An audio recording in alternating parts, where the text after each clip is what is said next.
Wailing from the Zombie Star here, and it's been a while since we've done a This Week in Comics, which means I've had time to read quite a few books. Here are some of the titles that I've been reading this week in comics. We're starting with Crossover. This is issue number 11 that we read this week. We read issue number 12 and caught up with issue 13. Issue 14 might be coming out pretty soon, as we're still pretty behind. But loving Crossover because I don't really think there's any other title currently in print that is more meta or self-aware as Crossover. If you want to read something that really goes against the grain, hasn't been done for a while, or in comic book, at least that I'm aware of, has never been done before, you really got to check out Crossover. For 13 issues, Crossover has been focusing on main character Ellie and Ryan, who are trying to solve the mysteries of the event which saw a tear in reality bring the comic book world and smash together with our reality, and absolute chaos ensues. Ellie is trying to get back home, as well as a very colorful cast of characters that are trying to prevent any further disaster from this incident. As an extremely self-aware title, characters, very well-known characters from very well-known image titles, come into our reality and begin to hunt down their own creators and their own writers, which also happen to be the authors of the actual title of Crossover. Normally I would think writers and creators writing themselves into their own story is just awkward and never really works. And while watching creators like Donny Cates, Chip Zdarsky, and even Robert Kirkman write themselves into Crossover, it still manages to tell a very compelling story without taking itself too seriously, and constantly reminds itself, as well as the reader, of just how ridiculous and bizarre this entire concept is, which kind of makes it a lot easier to follow. So much happens in these last couple of issues that we've read, and the story just gets more and more bizarre as it continues down this kind of multi-universal rabbit hole. Crossover is a really fun title that brings really energetic visuals, and it's just a beautiful and appropriately over-the-top vision of this already just absurd and wild world.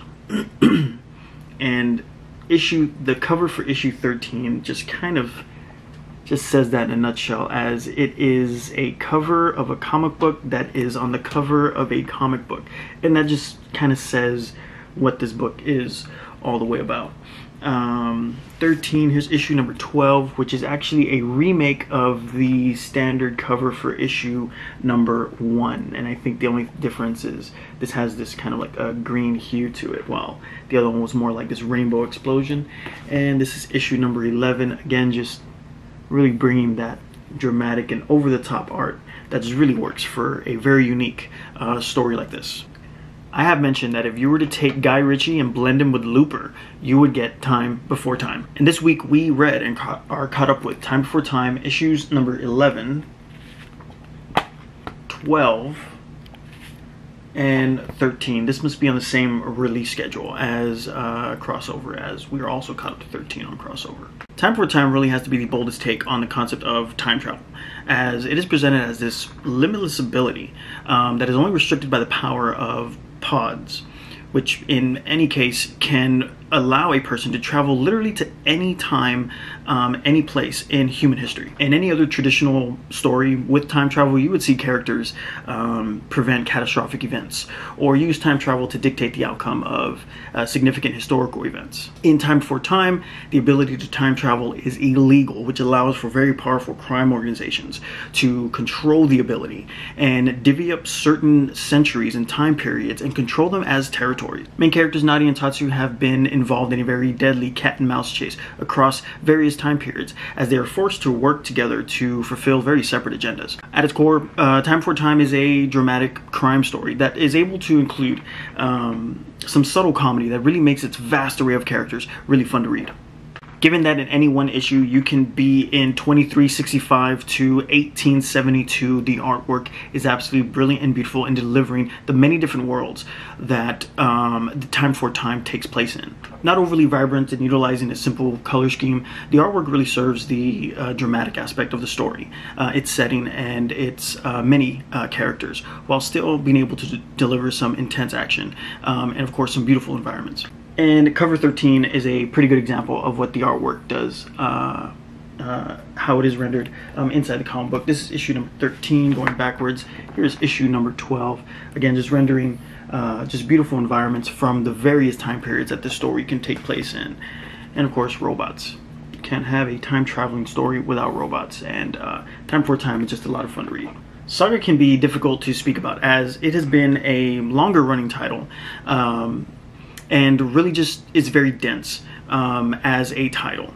Yet still, this week we did get caught up with issues number 58 and this amazingly beautiful cover of issue number 59. Simply, Saga tells the story of Alana, Marco, and their daughter Hazel as they have been the victims of an all-out intergalactic war. Branded as war criminals, the family is chased by bounty hunters, mercenaries, and have traversed the vastness of space in search of sanctuary and safety. And by issue 59 have encountered an ensemble of characters, experienced some great victories, but also some absolute tragedies.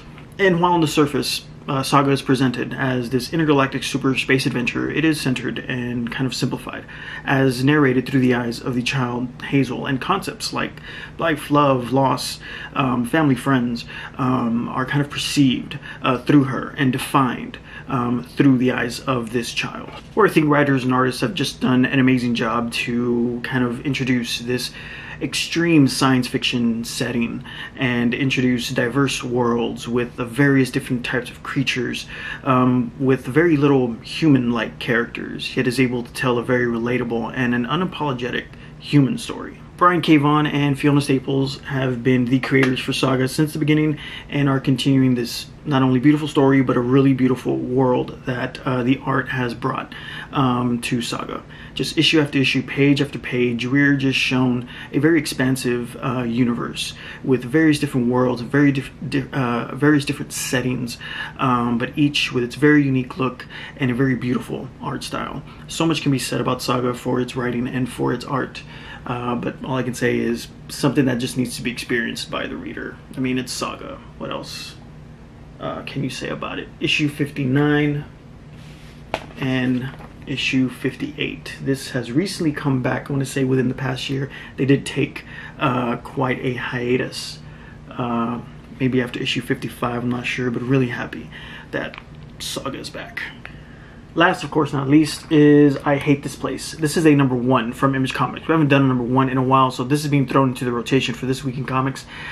This is by Kyle Starks, Artyom Toplin, and Lee Luridge. I hope I didn't mess those up too badly. For horror fans, I Hate This Place is a one-stop shop for the horror genre, as the story deliberately intends to use every horror trope to tell its story. In my opinion, a good horror story is a simple story that is able to deliver meaningful characters without spending too much time building on them. Main characters Gabby and Trudy are a couple that inherit a piece of farmland and exchange their city life for the rural life of cattle farming. As the cover suggests, that's not what they get.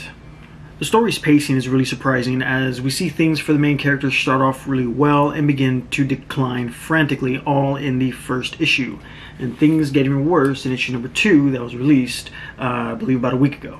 From a poltergeist to a zombie invasion, from an alien invasion, in only 2 issues, I Hate This Place has it all.